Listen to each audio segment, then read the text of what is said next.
Kinundina ng ilang magsasaka at miyembro ng militanteng grupo ang anilay palpak na programa ng gobyerno sa pagkain. May ulat on the spot si Manny Vargas ng Super Radio DZBB. Manny? Yes, Rafi, nakikilos protesta nga ngayon dito sa lungsod ng Maynila ang mga militanteng realista kasama na ang mga magsasaka mula sa Southern Tagalog Region at Central Luzon. Tinutulog sa nila ang anilay palpak na programa ng Administrasyong Marcos na sa usapin ng pagkain mula sa problema sa supply hanggang sa presyo para makaiwas sa mga nakabantay sa Moraita. Umiba ng ruta ang mga realista pero naharang din sila dito sa kanto ng Legarda. Dahil dito, sarado ngayon ang bahagi ng Figuera Street dulot ng programang isinasagawa ng mga realista.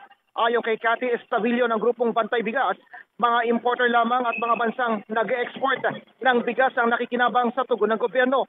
Patuloy rin anya ang pagdurusa ng mga lokal na magsasaka na kulang ang suportang tinatanggap sa pamahalaan sa gitna ng mga hamon sa sektor ng agrikultura. Nauna nang sinabi ng Department of Agriculture na pinalalakas pa ang tulong at mga programa kasama na dyan ang RCEP o yung Rice Competitiveness Enhancement Fund na mula sa taripa ng imported na bigas bilang ayuda sa mga lokal na magsasaka.